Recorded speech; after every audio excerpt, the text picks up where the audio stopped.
You people need to get off this aircraft right now. The words hang in the air of the luxury private jet's cabin, sharp and cold as ice. 58-year-old Elena Reyes freezes her hand, still resting on her designer handbag. Next to her, her daughter Isabella, the 40-year-old CEO of one of the country's fastest-growing AI companies, stands perfectly still, her expression unreadable, except for a slight tightening around her eyes. The flight attendant's stance is rigid, arms crossed, blocking their path to the plush leather seats they had paid $55,000 to occupy for the next 10 hours. Behind him, the pilot and co-pilot exchange glances, their faces carefully blank. Outside the small oval windows, a fine mist slicks the tarmac of the exclusive private airfield, where the wealthiest of the wealthy begin their journeys far from the crowded terminals of commercial airports. "Excuse me." Isabella's voice is controlled, measured the same tone she uses in boardrooms when someone has made a catastrophic mistake. Her mother's hand finds her arm, squeezing gently, a warning, or perhaps a reminder. "There's been a mistake with your booking," the attendant continues, not meeting their eyes. "This aircraft is reserved for other clients today." Isabella's phone buzzes in her hand, a text message from her assistant confirming that the $55,000 payment for the charter had cleared their account exactly 27 minutes ago. She holds up the screen, the payment confirmation clearly visible. "There's no mistake. We booked this flight last week, and the payment has cleared." The pilot steps forward now, his expression apologetic but firm. "I'm afraid there's nothing we can do. We need you to deplane immediately." 20 minutes later, Isabella Reyes stands in the mist outside the terminal building, her mother huddled under an umbrella beside her as she makes the call that will change everything. Her voice is still perfectly calm as she speaks to her company's chief legal counsel, but her eyes, those eyes that have stared down billionaire investors and skeptical venture capitalists, burn with a fire that anyone who knows her would recognize as dangerous. But to understand how we got here, how one of the most successful Latina women in the American tech industry and her mother ended up stranded on a misty tarmac after being thrown off a jet they had paid for, we need to go back. Back to the decisions made in boardrooms and corner offices, to the whispered conversations and subtle power plays that set these events in motion long before Isabella and Elena Reyes ever stepped foot on that private jet. 3 days earlier, Isabella Reyes sits at the head of a gleaming conference table on the 35th floor of a downtown Austin skyscraper. Sunlight streams through floor-to-ceiling windows, illuminating the faces of the 12 executives hanging on her every word. The quarterly numbers glow on the massive screen behind her, all of them pointing upward. Growth that defies the industry downturn. Profits that make competitors seethe with envy. "We've exceeded projections in every department," Isabella says, scrolling through the presentation on her tablet.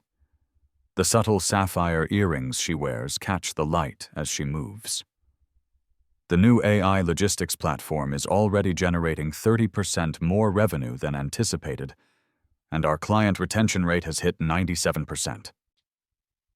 If you want to see how this all unfolds, how Isabella Reyes went from this triumphant moment to being kicked off a private jet, and what happened in those 20 crucial minutes that led to everyone losing their jobs, make sure you're with us for the whole story. It's a journey through privilege power and what happens when the wrong people are underestimated." At the conference table, Preston Davenport, the 60-year-old chief financial officer with salt and pepper hair and an Ivy League pedigree, shifts uncomfortably in his seat. "These numbers are impressive, Isabella, but I'm concerned about the cost of your mother's upcoming birthday celebration. The company jet for a personal trip to Lake Como seems excessive." The room goes quiet, too quiet, the kind of silence that precedes storms. Isabella's expression doesn't change, but something in her eyes hardens. Preston, my mother is the founding investor in this company. She remortgaged her home to give us startup capital when no one else would touch us. The board approved this expenditure unanimously last month, and it's coming from my personal compensation package. Preston nods stiffly, but the damage is done. The words hang in the air between them, an invisible line drawn. Isabella makes a mental note of the interaction, filing it away with other similar moments that have occurred with increasing frequency over the past year. Later that evening, Isabella sits across from her mother at Elena's kitchen table. The same table where 15 years ago they had spread out loan documents and business plans, dreaming of a future that seemed impossibly distant. The same table where Elena had signed away the equity in her home, the home she had worked 30 years as a hospital administrator to pay for all because she believed in her daughter's vision. "You don't need to do all this for my birthday," Elena says, passing a plate of her famous tres leches cake across the table. "A quiet dinner would be just fine." Isabella smiles, the hard edge she maintains in the corporate world softening in her mother's presence. "You remortgaged your house for me, Mom. The least I can do is take you to Italy in style for your birthday." "First class on a regular airline would be just fine," Elena insists, her practical nature showing through. Despite her daughter's success, Elena still clips coupons and shops sales habits formed during decades of careful budgeting as a single mother. "We're taking the private jet, and that's final," Isabella says with a playful firmness. "You deserve to see how the other half lives at least once." What neither woman knows as they sit in the warm glow of Elena's modest kitchen is that in a luxurious penthouse across town, a phone call is being made. Preston Davenport paces across his marble floors, speaking in hushed tones. "She's becoming too confident, too unassailable," he says into the phone. "The board is practically eating out of her hand after these quarterly results." The voice on the other end of the line is smooth, calculated. "Then perhaps it's time to remind Ms. Reyes that there are some doors that remain closed, no matter how successful you become." The next morning, Isabella arrives at her office before dawn, a habit formed during the lean startup years that she's never abandoned despite her success. Her assistant Marco is already there, organizing the day's schedule and preparing the morning briefings. "The Lake Como trip is all confirmed for your mother's birthday," Marco says, handing Isabella her first coffee of the day. "The private charter company sent over the final itinerary." Isabella nods, scrolling through her emails. "Did you book the restaurant I mentioned for her birthday dinner, the one with the view of the lake?" "Villa d'Este, just as you requested," Marco confirms with a smile. "And I've arranged for flowers in your suite and a private shopping experience in Bellagio. Your mother is going to have the birthday of a lifetime." Isabella's phone rings an unlisted number. She considers letting it go to voicemail, but something compels her to answer. "Isabella Reyes," she says, her professional tone automatically engaging. "Ms. Reyes, this is Harrison Croft, chairman of the board at Croft Capital." The voice is smooth, practiced, belonging to one of the most powerful venture capitalists in the industry, and one who had repeatedly declined to invest in Isabella's company during its early years. "Mr. Croft," Isabella responds, curiosity edging her voice. "This is unexpected." "I've been watching your company's performance with great interest," he continues. "Very impressive work. I wonder if you might be available for lunch today. There's a matter I'd like to discuss that could be mutually beneficial." Isabella glances at her calendar, already packed with meetings. "I'd be happy to meet. Marco can work something out with your office for later this week." "I was rather hoping for today," Croft presses. "It's a time-sensitive opportunity." Against her better judgment, Isabella agrees to rearrange her schedule. 4 hours later, she sits across from Harrison Croft at an exclusive restaurant where the menus have no prices and the clientele includes senators and CEOs. Croft is in his 60s, with the appearance of old money and the confident demeanor of someone unaccustomed to hearing the word no. "I'll get straight to the point," Croft says after they've ordered. "Croft Capital wants to acquire a significant stake in your company. We're prepared to make a very generous offer." Isabella takes a sip of water, buying herself time to process the unexpected proposal. "We're not looking for additional investment at this time. Our last funding round was oversubscribed and our cash position is strong." Croft's smile doesn't reach his eyes. "This isn't just about capital, Isabella. It's about connections doors that can be opened, certain obstacles that can be removed." There's something in his tone, a subtle emphasis that raises Isabella's internal alarms. What obstacles would those be? "Let's be frank." Croft leans forward. "You've done remarkably well, especially considering the unique challenges someone like you faces in this industry. But there's a ceiling, Isabella. There always is. We can help you break through it." The implication hangs in the air between them. Isabella's expression remains neutral, but her mind races. This lunch suddenly feels less like an investment discussion and more like a veiled threat. "Our company is doing quite well breaking through ceilings on our own," she responds evenly. "But I appreciate your interest." Croft's smile tightens. "Think about it. Things can change quickly in this business. Today's success can become tomorrow's cautionary tale." As they part ways outside the restaurant, Croft shakes her hand a moment too long. "I understand you're taking your mother to Lake Como for her birthday. How lovely private jet, I presume?" Isabella's pulse quickens slightly. She hadn't mentioned those details to him. "Yes, she deserves the best." "Indeed she does." Croft agrees with a nod that somehow feels ominous. "Safe travels." The morning of the Italian trip dawns bright and clear. Isabella arrives at her mother's house, early luxury luggage in tow. Elena greets her at the door wearing a smart travel outfit and a nervous smile. "I couldn't sleep a wink," Elena admits as they load the car. "I kept thinking about Italy, about all those places I've only seen in movies." Isabella squeezes her mother's hand. "We're going to make incredible memories, Mom. This is long overdue." The drive to the private airfield is filled with excited conversation about their itinerary, the villas they'll visit, the foods they'll try, the history they'll absorb. As they pull up to the exclusive terminal, Elena's eyes widen at the sleek jets parked on the tarmac. "These aren't planes," she whispers. "They're like something from a science fiction movie."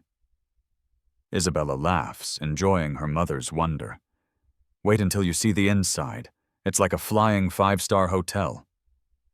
They're greeted by ground staff who take their luggage and escort them toward the gleaming white jet with gold accents that will carry them across the Atlantic. Isabella notices her mother straightening her posture, adjusting her scarf's small, nervous gestures of someone entering an unfamiliar world. "You belong here," Isabella whispers to her, "just as much as anyone." As they approach the aircraft steps, the flight crew emerges to greet them. The captain, co-pilot, and flight attendant all wear crisp uniforms and professional smiles, but Isabella senses something off in their body language, a stiffness, a reluctance. "Ms. Reyes," the flight attendant asks, his gaze moving between the two women. "Yes," Isabella confirms. "My assistant confirmed everything yesterday. This is my mother, Elena Reyes." And that's when it happens. The moment that will later be dissected in boardrooms, courtrooms, and across social media. "You people need to get off this aircraft right now." Where are you watching from? Drop a comment below and let us know if something similar has ever happened to you or someone you know. These stories need to be shared. The confrontation on the tarmac escalates quickly. Isabella presents the payment confirmation, the booking details, all the evidence that they have every right to be on that plane. The flight crew remains unmoved. "The aircraft has been chartered by another client," the pilot insists. There must have been a scheduling error. Then call your company headquarters, Isabella demands, her CEO voice now fully engaged. This is unacceptable. The pilot makes a show of speaking into his phone, turning away as if for privacy. When he returns, his expression is apologetic, but firm. I've confirmed with management there's been a double booking, and the other party has priority. We can try to arrange alternative transportation, but it won't be today. Isabella's intuition, the same instinct that has helped her navigate the treacherous waters of the tech industry, tells her this is no accident. Her mind flashes back to Croft's words, to Preston's objections, to a dozen subtle interactions that suddenly form a pattern. My mother and I will be leaving, Isabella says finally, her voice cold. But make no mistake, this isn't over. As they walk back to their car, Elena takes her daughter's arm.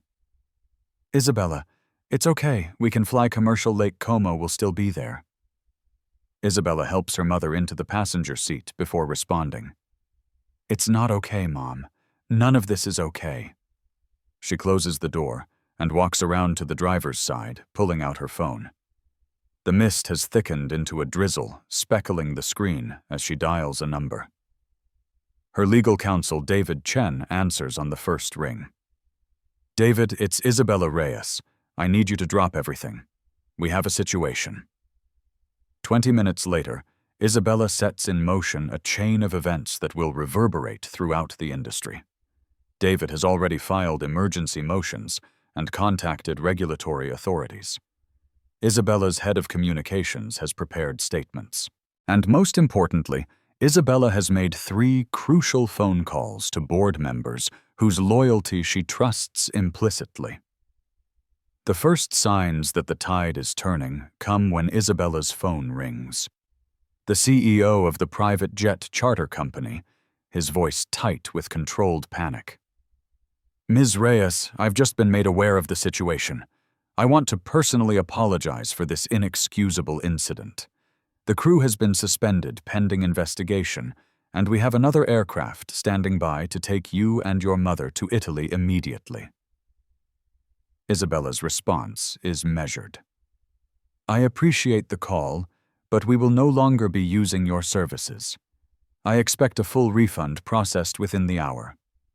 Of course, absolutely. And please, if there's anything else we can— There is, Isabella interrupts. I want to know who called your company to interfere with our booking. The silence on the other end of the line speaks volumes. I thought so, Isabella says. You'll be hearing from my attorneys. By the time Isabella and Elena return to Isabella's penthouse apartment, the story has already begun to spread through the industry grapevine. Isabella's phone buzzes constantly with messages of support, outrage, and offers of assistance. In her home office, she conducts a virtual emergency meeting with her executive team, minus one notable absence. Preston Davenport has suddenly become unreachable. I've tracked the payment interference, her head of cybersecurity reports. Someone with high-level access at Croft Capital contacted the charter company directly and offered them triple the booking fee to lose your reservation. Elena sits quietly in the corner of the room, watching her daughter command the situation with a mixture of pride and concern. This isn't the birthday celebration they had planned, but seeing Isabella in her element turning an act of discrimination into a moment of reckoning is powerful in its own way. As the virtual meeting concludes, Isabella turns to her mother. I'm so sorry about Lake Como, Mom. Elena crosses the room and takes her daughter's hands. I'm not. This seeing you fight back, seeing you refuse to be treated this way, this is better than any trip to Italy. Isabella smiles, but her eyes remain determined. Why not both? We're still going to Italy. I've already arranged for another jet with a company owned by someone I trust. 3 hours later, as Isabella and Elena finally board the new private jet, Isabella receives a notification that causes her to pause at the top of the stairs. She reads it twice, then shows her phone to her mother. The board just called an emergency meeting, she says quietly. They've terminated Preston Davenport effective immediately, and Harrison Croft has been forced to resign from the charter company's board. Elena's eyes widen. All that in just a few hours. Isabella nods, a small, satisfied smile playing at her lips. Sometimes people forget that I didn't become CEO by accident. I've been preparing for moments like this my entire career. As they settle into the luxurious cabin, champagne flutes in hand, Isabella's phone buzzes one final time before takeoff. It's a message from her communications director. Breaking news: entire flight crew and management team from the charter company have been fired. CEO issuing public apology and announcing company-wide anti-discrimination training. Isabella shows the message to her mother, who shakes her head in amazement. 20 minutes, Elena murmurs. It only took 20 minutes for you to change everything.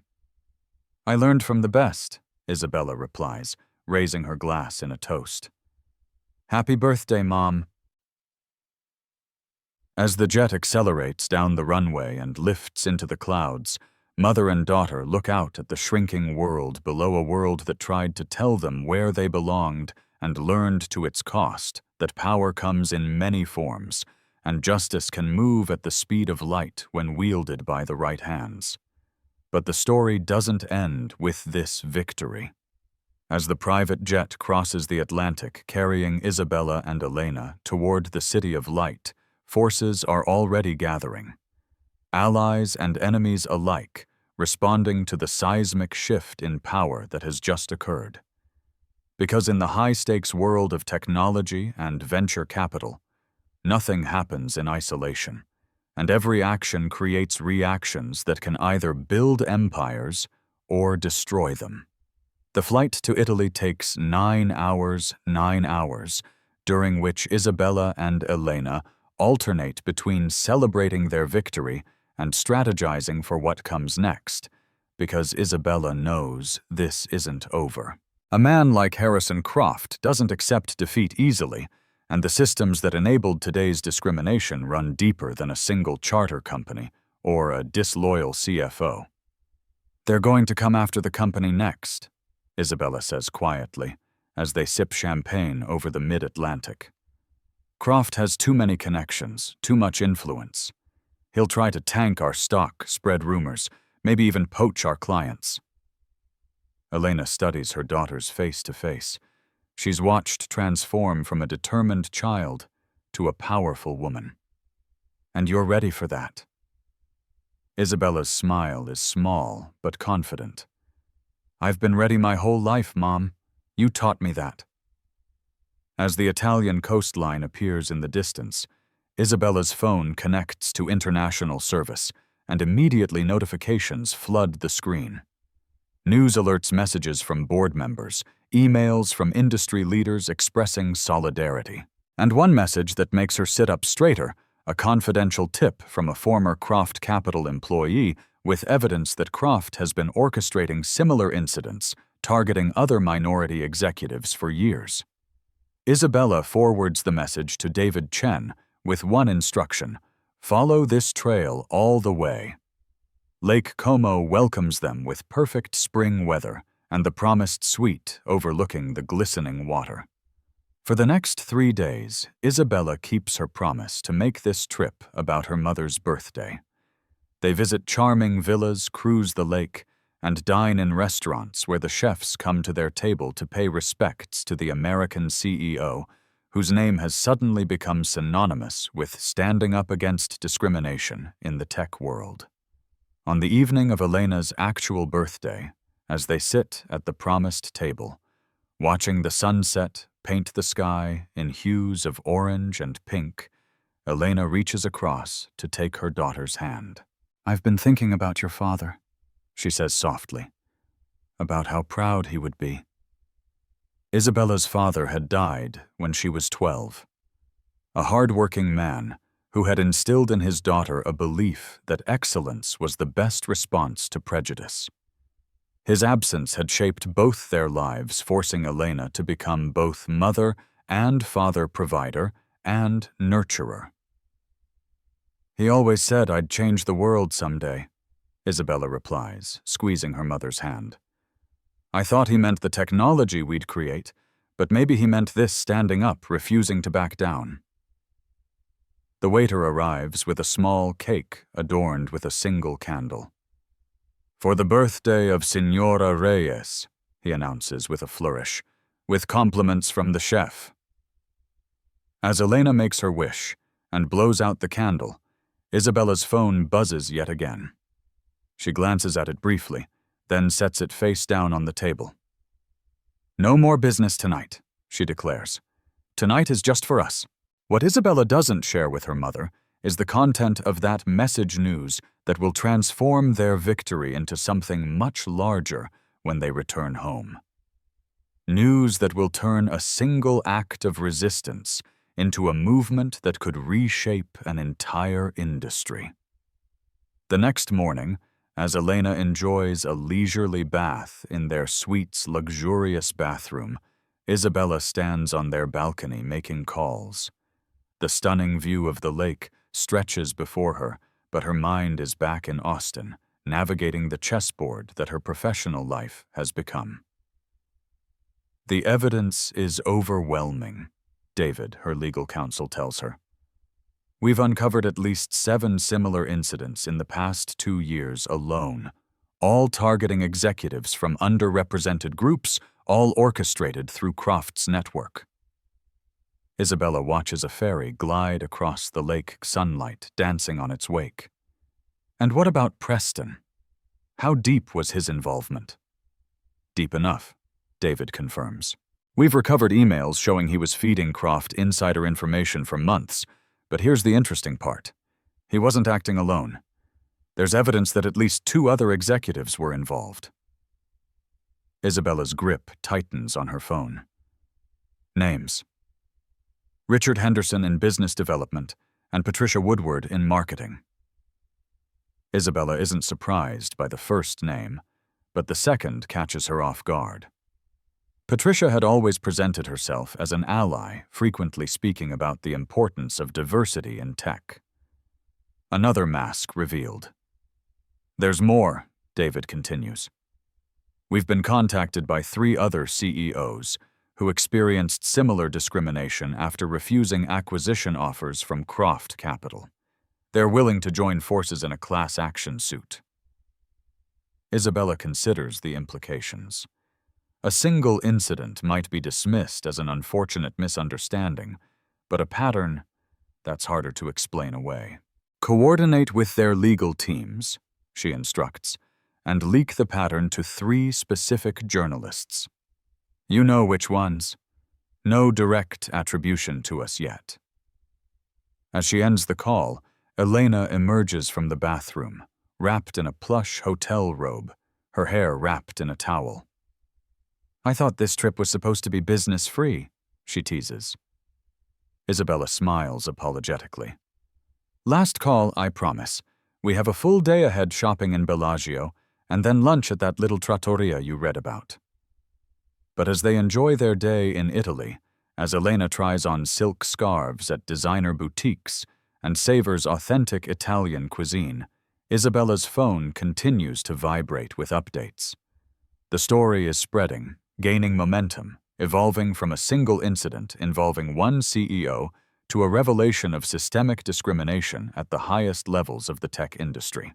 By evening, when they return to their suite, the first articles have appeared online. Carefully sourced, meticulously fact-checked, the stories detail a pattern of discriminatory practices targeting minority executives who refuse to play by the traditional rules of the industry. Isabella's incident is mentioned, but not highlighted, just one example among many, exactly as she had planned.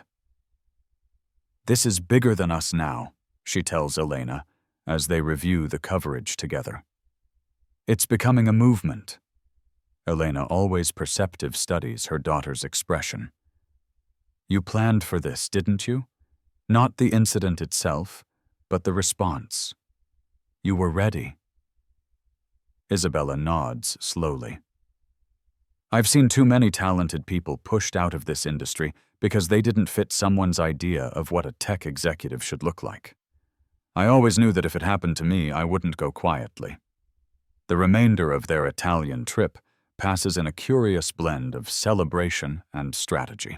During the days, they are tourists visiting historic gardens, exploring charming lakeside villages, enjoying the simple pleasure of freshly brewed espresso at sidewalk cafes. But each evening, Isabella spends an hour or two orchestrating a response that grows more powerful by the day. On their final night in Italy, Isabella receives a call from Dr. Evelyn Reed, the chairwoman of her company's board of directors. Dr. Reed had been one of Isabella's earliest supporters, one of the few prominent black women in venture capital who had recognized Isabella's potential when others had dismissed her. "The board is unanimously behind you," Dr. Reed says without preamble. "We've approved an emergency fund to cover legal expenses for the class action, and we're issuing a statement tomorrow condemning discriminatory practices in the industry." Isabella closes her eyes briefly, a wave of gratitude washing over her. "Thank you, Evelyn. This means everything." "Don't thank me yet, Dr. Reed warns. "Croft is fighting back. He's calling in favors, pressuring investors trying to isolate you. This is going to get worse before it gets better." "Let him try," Isabella responds, her voice steady. "We've been dealing with men like him our entire careers. The difference is this time we're not fighting alone." As their private jet, provided by a competing venture capital firm eager to distance itself from Croft's tactics, begins its descent toward home. Isabella and Elena sit side by side, watching the familiar skyline emerge through scattered clouds. "Are you ready for this?" Elena asks softly. Isabella takes her mother's hand. "Do you remember what you told me when I was 10, and that teacher said girls weren't good at computers?" Elena smiles at the memory. "I told him he clearly hadn't met my daughter yet." "Exactly," Isabella nods. "Croft and his allies have a limited imagination. They can't conceive of a world where people like us have power. That's their weakness, not ours." The jet touches down smoothly, taxiing toward the private terminal, where just days ago they had faced humiliation. Today, a different scene awaits them. As they descend the stairs, Isabella notices a group of people standing near the entrance to the terminal, her executive team board members, and surprisingly, a cluster of young tech employees holding signs of support. Dr. Reed steps forward, embracing Isabella, and then Elena. "Welcome home. How was Italy?" "Transformative," Isabella answers with a smile. "In more ways than one." Dr. Reed lowers her voice. "The media is waiting outside. This has become the biggest story in tech this year." Isabella nods, straightening her shoulders. "Then let's not keep them waiting."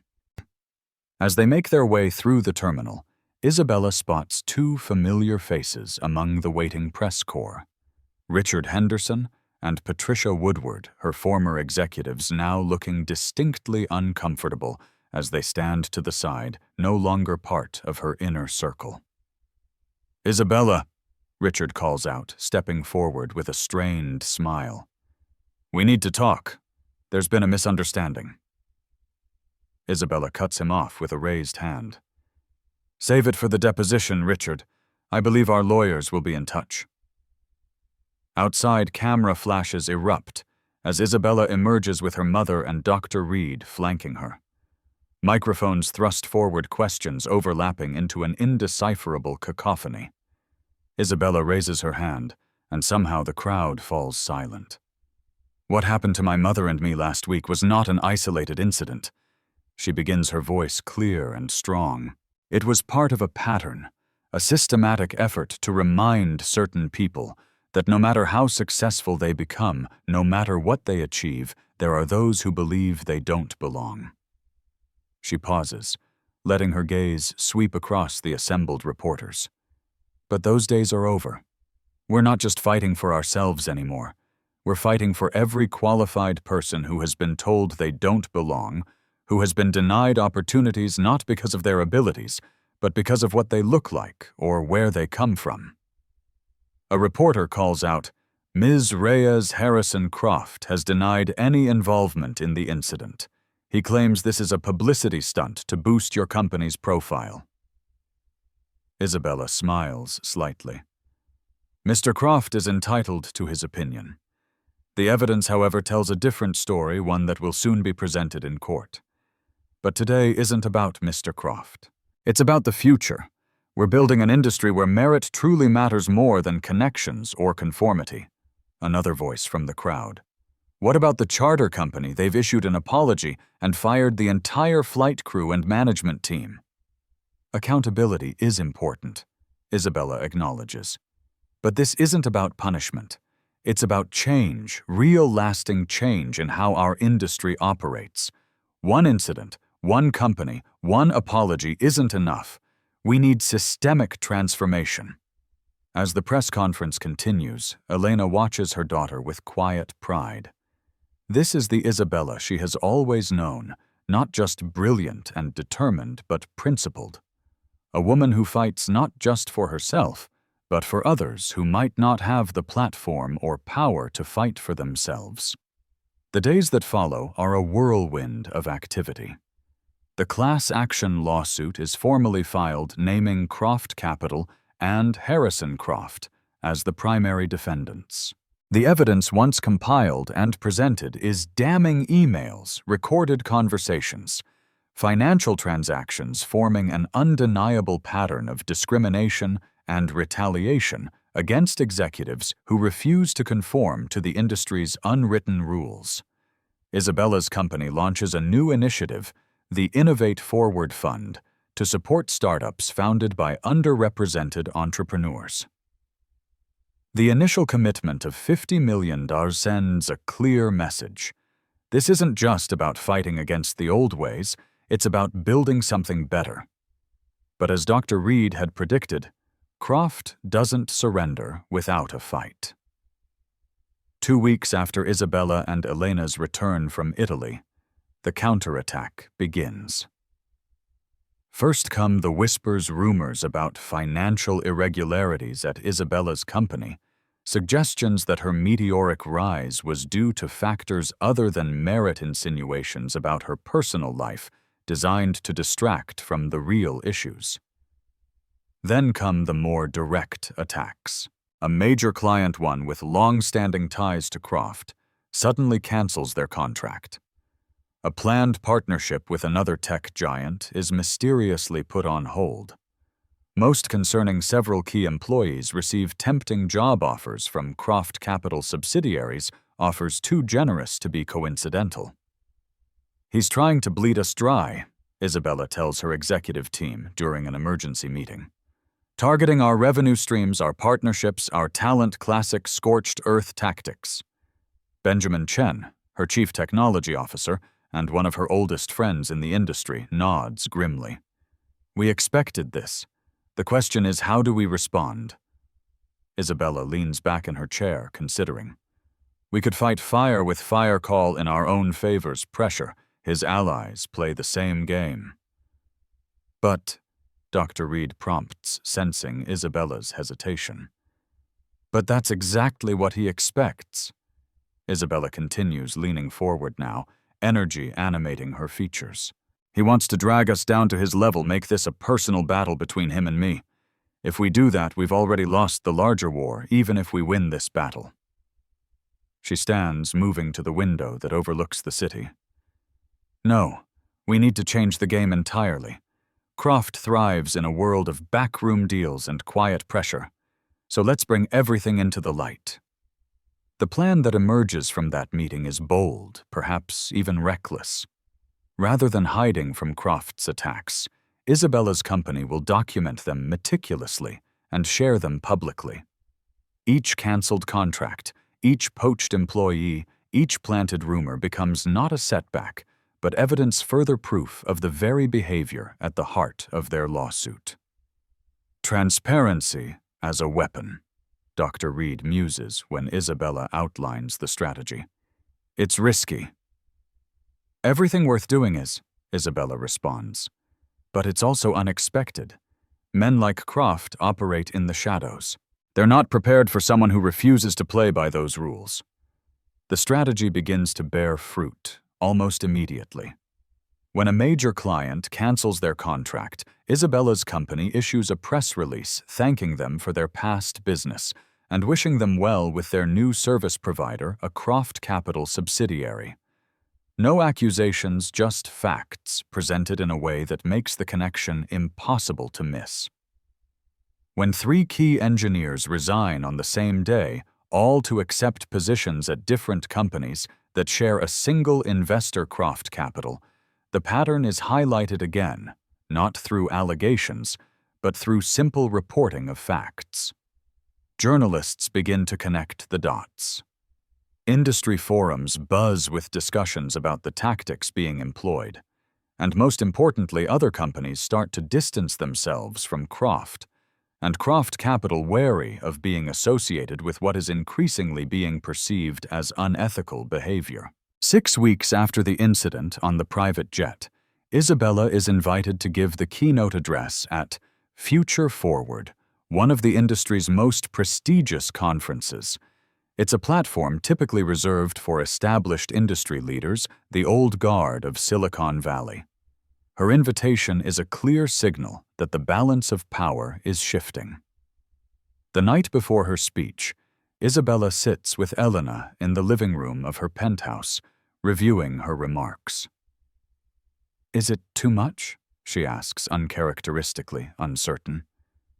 "Am I pushing too hard?" Elena considers the question carefully. "What did your father always say about moments that matter?" Isabella smiles at the memory. That they're not defined by what's easy or comfortable, but by what's necessary. "And is this necessary?" Elena asks simply. Isabella thinks of all the emails she's received in the past weeks from young Latinas, seeing themselves represented in tech leadership for the first time from older executives who had been pushed out of the industry years ago for challenging the status quo, from employees at companies across the tech landscape who finally feel empowered to speak up about their own experiences. "Yes," she says finally, "it's necessary." The next day, Isabella steps onto the Future Forward stage to thunderous applause. She wears a tailored suit in a deep, confident cobalt blue, a deliberate choice. No muted colors, no attempt to blend in or downplay her presence. The message is clear before she even speaks. She is not here to apologize for taking up space.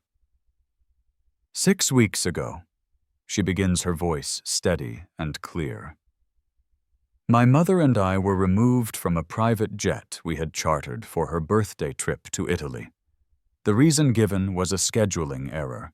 The real reason, as evidence has since confirmed, was that certain individuals in our industry decided to remind us of what they believe is our proper place.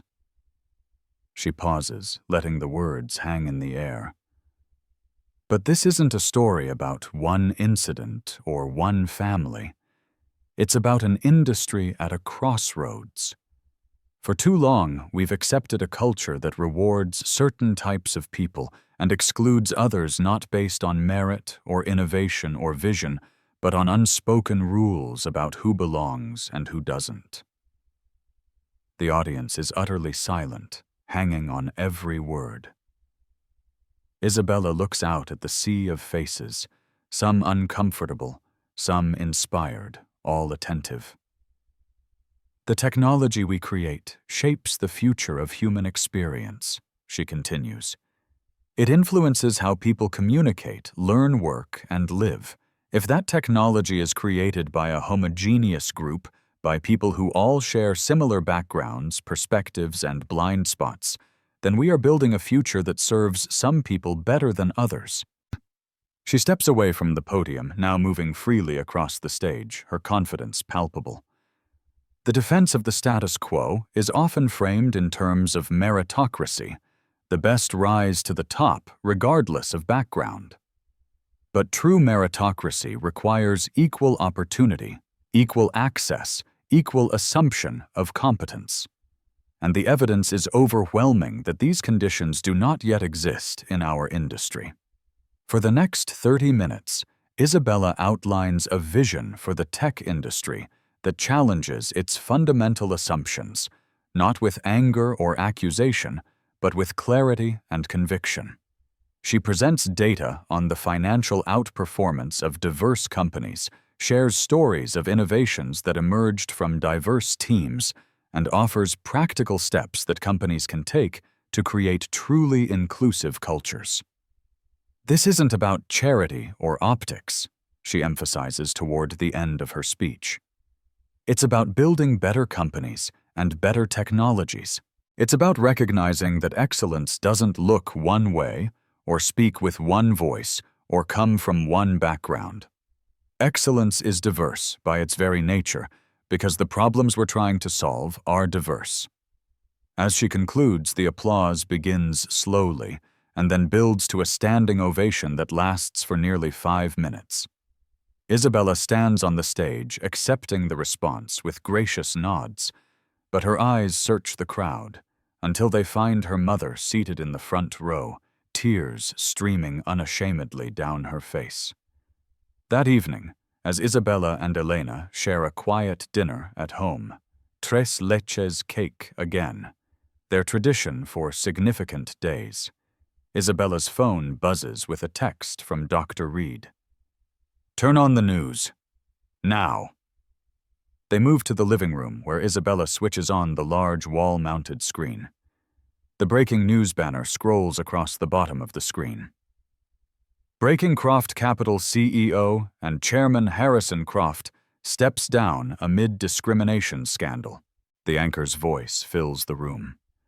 In a stunning development, Harrison Croft has resigned from all positions at Croft Capital effective immediately. This comes hours after the leak of internal emails in which Croft and other executives discussed strategies to block the advancement of minority leaders in the tech industry.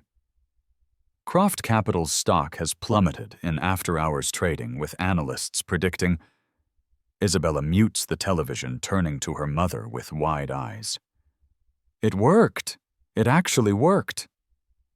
Elena shakes her head in wonder. 20 minutes to get everyone fired, 6 weeks to bring down one of the most powerful men in tech. Not bad for a girl they said wasn't good with computers. They laugh together, the release of tension almost dizzying. But even as they celebrate this victory, Isabella knows that the work is far from over. Croft is just one man, one symptom of a deeper problem. The real transformation will take years, perhaps decades. The next morning, Isabella wakes to the sound of her phone ringing. It's David, her legal counsel, his voice tight with urgency. "Isabella, we need to talk now." She sits up in bed, instantly alert. "What's happened?" "Croft's resignation wasn't voluntary," David explains. "He was forced out by Croft Capital's board after a junior employee leaked those emails, and now we know why he was so determined to gain control of your company." Isabella waits, sensing that whatever comes next will change everything again. "Your AI logistics platform," David continues. "The one that's been so successful. Croft's team has been trying to build a competing product for years, but they couldn't make it work. Your technology is years ahead of anything they have. That's why he wanted to acquire you, not to help you break through any ceiling, but to get his hands on your intellectual property." Isabella processes this information, pieces falling into place. "So this was never about me being Latina or a woman, it was about our technology all along." "Yes and no," David hedges. "Based on the leaked emails, it seems the discrimination was real. They specifically targeted minority executives for these tactics. But the motivation wasn't just prejudice, It was also old-fashioned corporate espionage. After ending the call, Isabella sits in silent thought for several minutes. The revelation adds a new dimension to everything that's happened, one that transforms a story of discrimination into something even more complex. In the weeks that follow, the landscape of the tech industry begins to shift in subtle but significant ways. Croft Capital's new leadership reaches out to Isabella with a settlement offer for the class action lawsuit, one that includes not only substantial financial compensation, but also commitments to meaningful changes in hiring, investment, and governance practices. Other venture capital firms eager to distance themselves from Croft Capital's tarnished reputation announce their own diversity initiatives. Tech companies across the spectrum begin publishing more transparent data about representation in their workforces and leadership teams.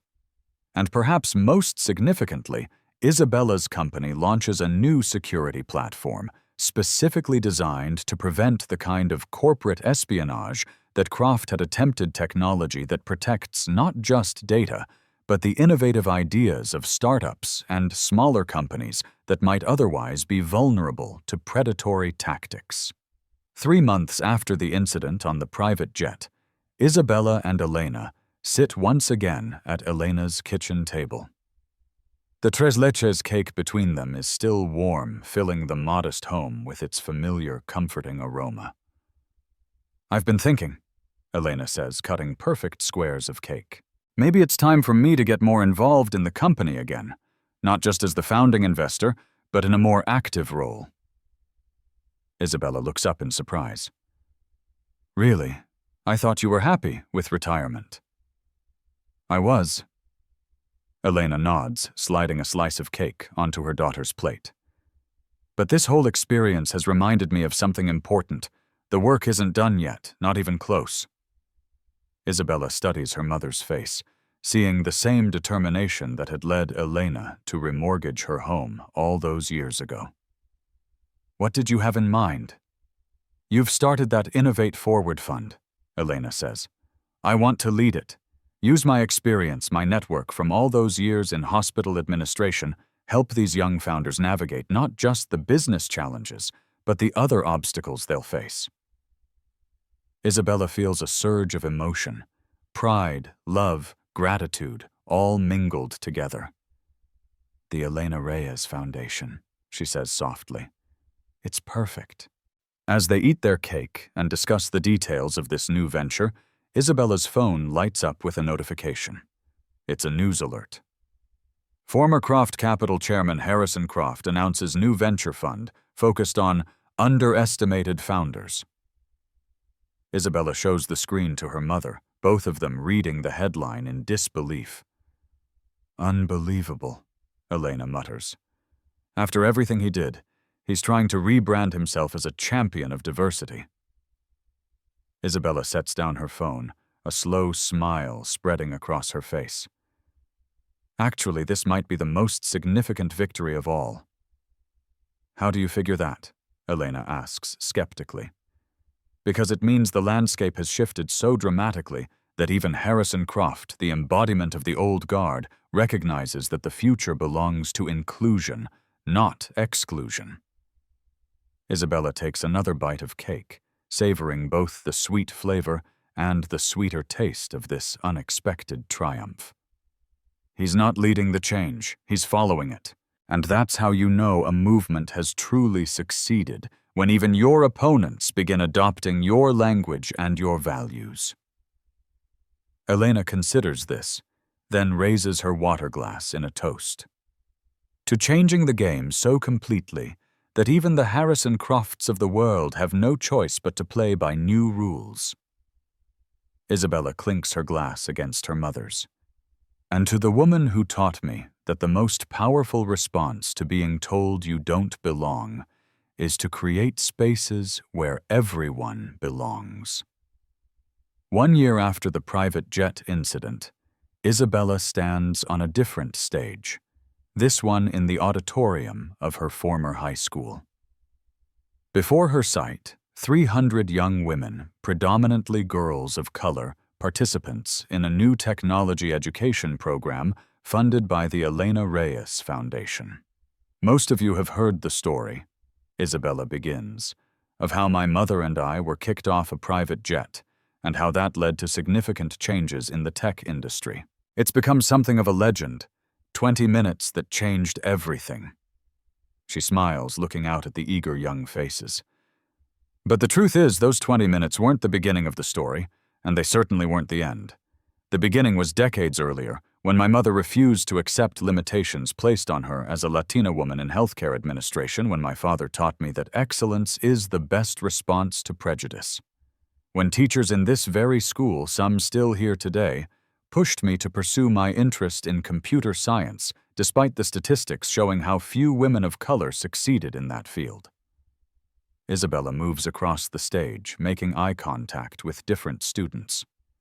And the end of the story, it hasn't been written yet, because the real work, the work of creating an industry and a world where talent and character matter more than appearance or background, that work continues.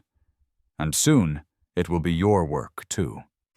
She gestures to the side of the stage where Elena stands with several other women leaders from across the tech industry who have joined Isabella's Coalition for Change.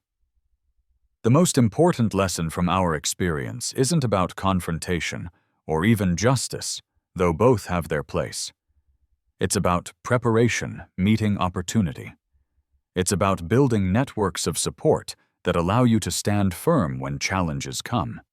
And most of all, it's about reimagining what's possible for yourselves, for your communities, and for the world you'll help create through technology. As Isabella concludes her speech, the young women rise in applause, their faces alight with possibility. In the back of the auditorium, unnoticed by most, a reporter captures the moment for tomorrow's headline. 1 year after private jet incident, Isabella Reyes's movement transforms tech industry landscape.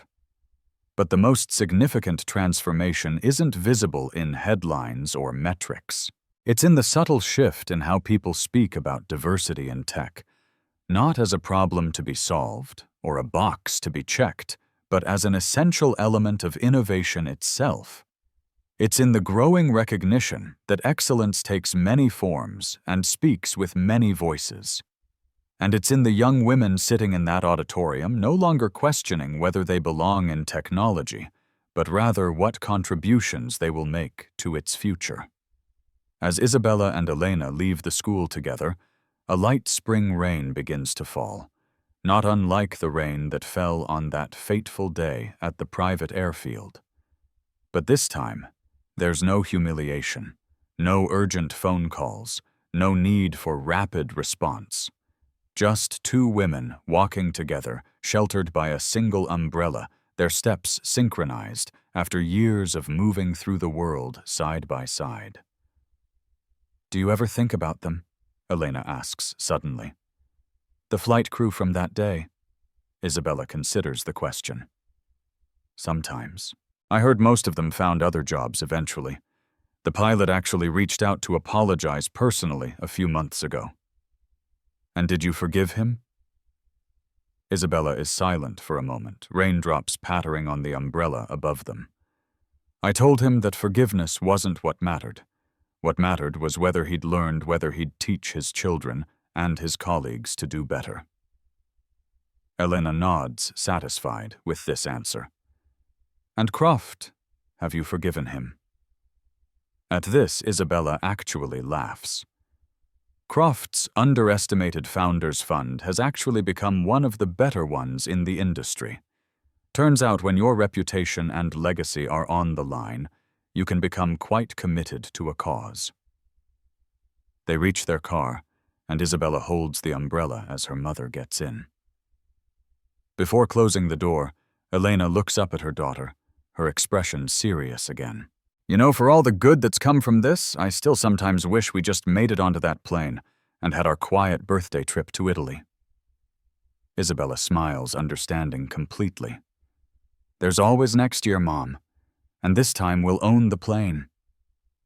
As they drive away from the school, past the neighborhood where Isabella grew up, past the bank where Elena had signed the papers to remortgage her home for her daughter's dream, the rain begins to ease. Sunlight breaks through the clouds, creating that particular golden light that follows storms, illuminating a world that, while not transformed completely, has shifted enough to allow new possibilities to take root and grow. And somewhere in that illuminated world, in boardrooms and classrooms, in startups and established tech giants, people are making different choices, not because of policies or mandates, but because two women refused to leave a jet, quietly refused to accept that some doors remain closed, no matter how successful you become. 20 minutes that led to everyone being fired. 1 year that began to change an industry. And a future still being written, one decision, one stand, one moment of courage at a time. Let us know in the comments below. Would you have fought back or walked away? Your perspective matters in these important conversations.